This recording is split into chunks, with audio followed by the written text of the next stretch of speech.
Hello friends, welcome to the ministry of update. जैसा कि आपको पता है कि एसएससी अपना जो एनुअल एग्ज़ाम कैलेंडर जारी करता है, उसके अंतर्गत आपका सिलेक्शन पोस्ट का जो एडवर्टीजमेंट है उस अकॉर्डिंग आपका पब्लिश कर दिया गया है इनके ऑफिशियल वेबसाइट पर। एसएससी हेडक्वार्टर द्वारा पब्लिश किया गया एडवर्टीजमेंट है 13 अप्रैल की डेट में। आप देख सकते हो सिलेक्शन पोस्ट की एडवर्टीजमेंट जारी की है। सिलेक्शन पोस्ट आपकी बेसिकली वो पोस्ट होती है जिनमें कुछ different kind of technical qualifications की रिक्वायरमेंट होती है, साथ ही साथ कुछ एक्सपीरियंस वगैरह भी रिक्वायर्ड होता है। ठीक है, तो ये वैकेंसीज आपके एसएससी सीजीएल और सीएचएसएल से अलग हो जाती हैं और इसमें आपका जो है जो आपकी रेगुलर वैकेंसीज एसएससी से उनसे डिफरेंट वैकेंसीज होती हैं और आपके गवर्नमेंट ऑफ इंडिया के various department, various attached officer, subordinate officers में वैकेंसी निकाली जाती हैं। तो आप इसमें देख सकते हो आपका टाइमलाइन दिया हुआ है टेबुलर फॉर्म में।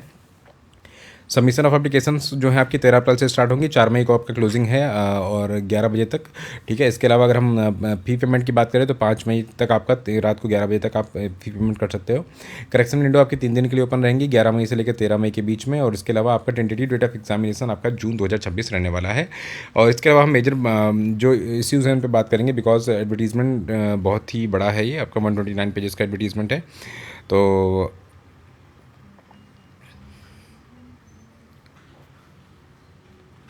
इसमें अगर एज रिलैक्सेशन की बात करें तो आपको पता है कि SC ST के लिए आपका इन्होंने एक्सेल वगैरह के माध्यम से बताया हुआ है। तो बेसिकली आपका SC ST के लिए 5 ईयर्स का ही जो यूजुअल रिलैक्सेशन मिलता है और OBC कैटेगरी के कैंडिडेट को 3 ईयर्स का रिलैक्सेशन मिलने वाला है इसमें। और इकोनॉमिकल वीकर सेक्शन के लिए जो आपका जो वैलिड जो सर्टिफिकेट रहने वाला है वो ईयर 2026-2027 वाला इसमें रिक्वायरमेंट रहेगी आपकी। ठीक है, जो करंट फाइनेंशियल ईयर का है उसमें रिक्वायरमेंट रहेगी, जो कि आपका किस बेस पे इशू होगा। आपका जो एनुअल जो आपका इनकम है जो कि फाइनेंशियल ईयर 2025-26 में जो इनकम थी उसके बेस पे जो आपका 26-27 में जो आपका सर्टिफिकेट बनेगा उसके लिए आपका ये वैलिड रहने वाला है। और अगर हम बात करें सेंट्रल गवर्नमेंट सिविलियन एम्प्लॉय के लिए क्या बेनिफिट रहने वाले हैं, तो बेसिकली आपका यहाँ पे 3 ईयर्स की कंटिन्यूस रेगुलर सर्विस चाहिए होती है। और एज ऑन इन्होंने जो कट ऑफ डेट लगाई आपकी 4 मई को लगाई है, तो इसमें लगाई बेसिकली इसमें आपकी जो ग्रुप सी पोस्ट होती हैं उसमें आपको एज रिलैक्सेशन मिलता है। अगर एसएससी के द्वारा जो वैकेंसीज एडवर्टाइज किए थे तो उनमें जो सेंट्रल गवर्नमेंट सिविलियन एम्प्लॉय है उनको केवल ग्रुप सी की पोस्ट में ही रिलैक्सेशन दिया जाता है। और इसमें देखिए क्लियर कट लिखा भी है कि age relaxation to the central government civilian employees is not applicable for group B post. तो आपको ग्रुप बी पोस्ट में कोई भी किसी भी प्रकार का आपको age relaxation as a government servant नहीं दिया जाएगा। ठीक है, तो ये बात एकदम क्लियर कट रख लेंगे, ये इसमें बहुत कन्फ्यूजन होती है कैंडिडेट्स को। हालांकि अगर जब आप यूपीएससी के लिए अप्लाई करेंगे वहाँ पर आप सेंट्रल गवर्नमेंट सिविलियन एम्प्लॉय होंगे तो वहाँ पर आपको रिलैक्सेशन मिल जाएगा ग्रुप बी पोस्ट के लिए, लेकिन यहाँ पर आपको एसएससी में केवल ग्रुप सी पोस्ट के लिए मिलता है ना। Come to the other things, जो आपकी मेजर चीज़ें हैं इसमें देख लेते हैं क्या है। आपका ये पीएच कैटेगरी कैंडिडेट के लिए हैं। अच्छा, यहाँ पर देखिए आपका एज लिमिट के बारे में उन्होंने क्रिएटेड टैबुलर फॉर्म में बता दिया है कि किस डेट से किस डेट के बीच के बंदे किस पोस्ट के लिए जिसमें जो एज लिमिट मांगी गई है उसके लिए एप्लीकेबल होंगे। तो 18 से 25 के लिए देख सकते हैं आप कि जो जिनकी डेट ऑफ बर्थ 2/1/2001 और 1/1/2008 के बीच में है वही इसके लिए एलिजिबल हो सकते हैं। सिमिलरली आप 18 से 27 साल, 18 से 28, 18 से 30 साल के लिए, और आगे भी इन्होंने दिया हुआ है different kind of age limit, क्योंकि इसमें डिफरेंट पोस्ट होती हैं, अलग अलग आरआर होते हैं, तो सबकी अलग अलग रिक्वायरमेंट होती हैं एज लिमिट और क्वालिफिकेशंस वगैरह की। एज रजिस्ट्रेशन के बारे में मैंने आपको बता दिया था। SC ST OBC के बारे में PWD के लिए 10 ईयर्स है और PWD OBC है तो उसमें 3 ईयर्स ऐड हो जाएंगे तो 13 हो जाएगा। सिमिलरली फॉर SC ST आपका 15 साल हो जाएगा। ठीक है, एक्स सर्विसमैन वगैरह के लिए आप देख सकते हो इसमें जो आपको रिक्वायरमेंट है ना। अगर हम बात करेंगे इसकी आपकी एक्स सर्विसमैन का हम नहीं बताते, एक्स सर्विसमैन वाले लिमिटेड कैंडिडेट होते हैं, वो अपने अकॉर्डिंग उनको अपने राइट्स पता होते हैं कि कहाँ पर उनको कितना रिलैक्सेशन वगैरह मिलने वाला है। अब हम बात करेंगे आपकी जो मेजर इसमें क्या पोस्ट हैं। और क्योंकि इस एडवर्टीजमेंट में आपको पोस्ट वाइज क्वालिफिकेशन तो दिखाई नहीं देगी, बिकॉज इसके लिए उनका डिफरेंट पोर्टल होता है। वहाँ पर आप जाओगे, अपना रीजन किस रीजन की वैकेंसी है उसको आप चूज़ करोगे, इसका किस पोस्ट कोड है उसको चूज़ करोगे, तो उसमें आपका जो पोस्ट का नेम और कितने नंबर वैकेंसी हैं, क्या क्वालिफिकेशन, क्या एक्सपीरियंस की रिक्वायरमेंट है, कहाँ पोस्टिंग होने वाली है, तो उसके लिए उन्होंने एक डिफरेंट पोर्टल बनाया है जिसके लिए होपफुली लिंक आपका जो है इसमें दिया गया होगा।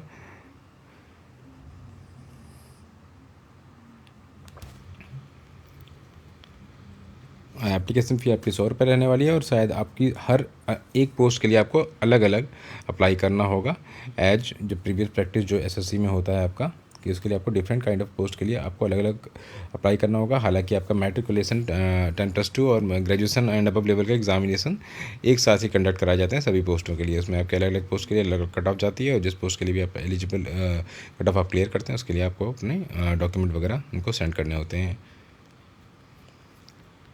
ये इनके जो रीज़न हैं और इसके अलावा कौन सा एरिया किस रीजन में आता है ये यहाँ पे दिया हुआ है। स्कीम ऑफ एग्ज़ामिनेशन आपको पता है कि यूजुअल आपका ये एक तरीके से देखा जाए तो वन टायर एग्ज़ामिनेशन होता है, और आपको वन टायर एग्ज़ामिनेशन के बाद एक डायरेक्ट आपको एक परमानेंट पोस्ट सेंट्रल गवर्नमेंट में मिल जाती है, जिसमें आपको वहीं अगर एसएससी की बात करूँ तो एसएससी में आपको मल्टी स्टेज एग्जामिनेशन होता है।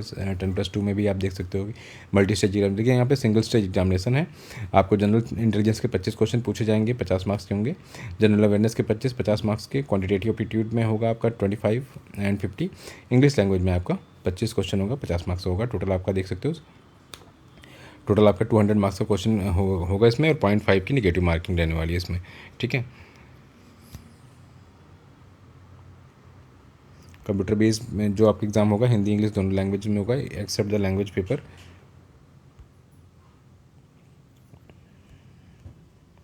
इंडिकेटिव सिलेबस दिया हुआ है इसमें, आपका क्या सिलेबस रिक्वायरमेंट है 10+2 graduation level and 10th level की जो क्वालिफिकेशंस हैं उसके लिए। डीवी के बारे में लिखा हुआ है कि अब जो डीवी बेसिकली आपका पहले डीवी जो होता था वो एसएससी खुद कराती थी, तो उसमें आपको बहुत ज़्यादा समय लग जाता था डीवी कराने के लिए।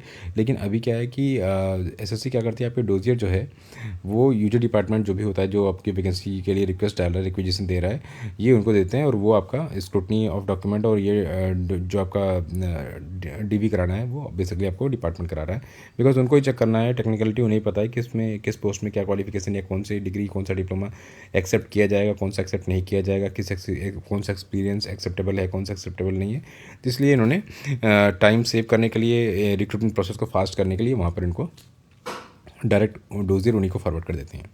अब यहाँ पे देखिए मिनिमम कट ऑफ जो चाहिए आपको, किसी भी हो सकता है किसी पोस्ट में बहुत नंबर ऑफ स्कोर बहुत कम जाए, तो हालांकि उसके लिए कुछ लिमिटेड कट ऑफ भी रखी गई। तो अनरिजर्व कैटेगरी के लिए 30% है, ईडब्ल्यूएस ओबीसी के लिए 25%, अदर कैटेगरी के लिए 25%। ये मिनिमम क्वालिफाइंग कट ऑफ है कि अगर सपोज कोई वैकेंसी खाली भी जा रही है, तो अगर इससे बिलो किसी का मार्क्स है और कोई कैंडिडेट क्वालिफाई नहीं कर रहा है तो वैकेंसी वो नल एंड वॉइड हो जाएगी। दैट मीन्स वहाँ पर कोई नन फाउंड सुटेबल करके आपका वो कंप्लीट कर दिया जाएगा उस रिक्रूटमेंट प्रोसेस को। तो इतने तो आपको मिनिमम मार्क्स लाने ही हैं कैटेगरी वाइज। ये माल प्रैक्टिसेस के बारे में दिया गया है, इसके बारे में हम बात नहीं करेंगे।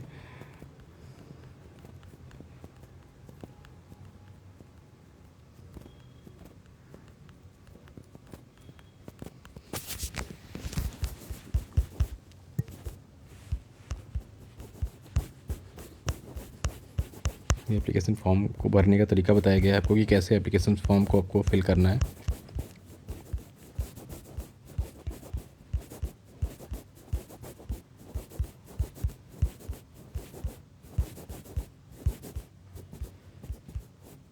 तो ये है हमारी वैकेंसीज़ का जो आपको दिया गया है, एडवर्टाइज़ किया गया है। और यहाँ पर देखिए जो मैं बात कर रहा था लिंक की, कि आपको पूरे डिटेल इन्फॉर्मेशन कहाँ मिलेगी। ये जो आपको ssc.gov.in ये लिंक दिया गया, इस लिंक पर जा करके आप वहाँ पर चेक कर सकते हैं। सबसे पहले आप देख सकते हो कि आपकी CR रानी की सेंट्रल रीजन इलाहाबाद या प्रयागराज वाली जो रीजन से एडवर्टाइज़ की गई वैकेंसी, उसमें देख सकते हैं। तो आपके देखिए कुछ हायर सेकेंडरी लेवल की हैं, इसके अलावा आप देखेंगे कुछ ग्रेजुएशन लेवल की भी होंगी इसमें, और कुछ आपकी मैट्रिकुलेशन लेवल की क्वालिफिकेशन होंगी, ठीक है। तो ये आपकी फॉर एग्जांपल अगर मैं देख लूँ ये आपकी साइंटिफिक असिस्टेंट की वैकेंसी है, सेंट्रल वाटर कमीशन में है, आपका मिनिस्टर जल शक्ति के अंदर आता है आपका, और 18 से 30 साल की एज लिमिट, लेवल 6 की वैकेंसी, टोटल 12 वैकेंसी एडवर्टाइज़ की गई है इसमें, ठीक है। और इसके अलावा आपकी इसी तरीके से आपके हर एक रीजन, जैसे ER रीजन है, ईस्टर्न रीजन है आपका, ये कोलकाता वाला, इसके अलावा KK कर्नाटका केरला रीजन है, इन्होंने अपनी जो वैकेंसी एडवर्टाइज़ की हैं। और इसके बाद अगर हम देखें आपकी, तो इस तरीके से MP मध्य प्रदेश रीजन है। इसके अलावा जितने भी आपके SSC के रीजनल सेंटर्स हैं, ये वैकेंसी का रिक्वेजिशन देते हैं अपने रीजनल सेंटर पे। उसके बाद ये कंबाइंड इनको कंसोलिडेट करके आपका SSC हेडक्वार्टर एक आपका डिटेल्ड एडवर्टीजमेंट पब्लिश करता है SSC सिलेक्शन पोस्ट के माध्यम से। तो आप यहाँ पे वो देख सकते हो कि ये आपका टोटल 3003 वैकेंसीज एडवर्टाइज़ की गई हैं, जिनमें जनरल की आपकी 1534 वैकेंसी हैं, EWS की 271, आपकी OBC में 667, और SC ST में आपकी basically 346 and 185 vacancies category wise advertise की गई हैं। ये बहुत ही अच्छी अपॉर्चुनिटी होती है, वन टाइम एग्ज़ामिनेशन होता है, और ख़ासकर वो कैंडिडेट जो SSC में बहुत से सपोज़ वो टायर 2 में अभी जल्दी रिजल्ट आया था, उसमें आपका समथिंग 15,000 समथिंग आपके कैंडिडेट सेलेक्ट किए गए थे। जो भी कैंडिडेट इस टायर 2 में अगर सेलेक्ट किए गए हैं और उनके पास अगर कुछ डिफरेंट क्वालिफिकेशन है, कुछ स्पेशल क्वालिफिकेशन है, और इसमें से किसी भी इसमें से अगर किसी भी पोस्ट के लिए वो एलिजिबल हैं, तो मेरा ये कहना है कि आप इस सिलेक्शन पोस्ट के लिए ज़रूर से अप्लाई करें। अगर खासकर क्योंकि इसमें आप देखिए बहुत बारी क्या होता है कि आपका हार्ड वर्क से ही काम नहीं चलता है, स्मार्ट वर्क से भी काम चलता है। तो इसमें आपको स्मार्ट वर्क की रिक्वायरमेंट है।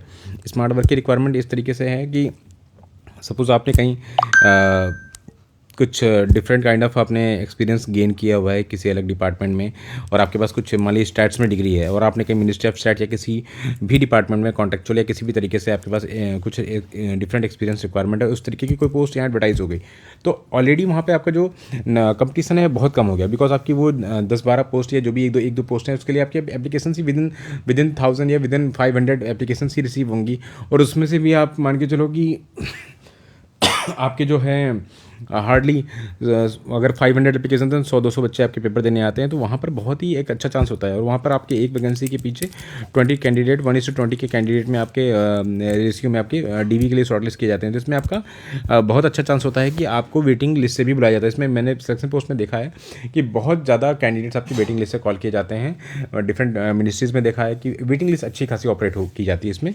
तो ये भी एक अच्छा मौका रहेगा उन सभी कैंडिडेट के लिए। अब एक बार हम देख लेते हैं कि यहाँ पर आपको देखना कैसे कि किस पोस्ट के लिए क्या क्वालिफिकेशन की रिक्वायरमेंट है। अब यहाँ पर देखिए आपको सभी सिलेक्शन पोस्ट की बात की यहाँ पे शो कर रहा है आपको। हम बात करेंगे अपना सिलेक्शन पोस्ट कौन सा हमारा 2026 वाला है, तो यहाँ पर वो दिख रहा है कि नहीं दिख रहा है, ये देख सकते हैं एक बार हम।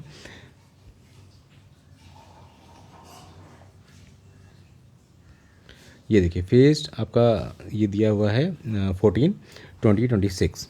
अब यहाँ पे मैं रीजन पे गया, तो सपोज अगर मैंने नॉर्दर्न रीजन चूज़ किया, दिल्ली वाला आपका, तो देखते हैं इसमें क्या क्या पोस्ट एडवर्टाइज करी गई हैं। अब यहाँ पर देखिए आपकी डिफरेंट काइंड ऑफ पोस्ट अलग अलग लेवल की यहाँ पर पब्लिश की गई हैं और क्या पे लेवल वगैरह है इनका, ठीक है। अब ये रिक्वायरमेंट आपकी यहाँ पे दी गई है, ठीक है। और यहाँ पर अगर पेजेस वगैरह चेंज करके आप देख सकते हो कि इसमें क्या आपका एडवर्टाइज़ किया गया है। तो इस तरीके से है इसमें आपका चेक करने का तरीका।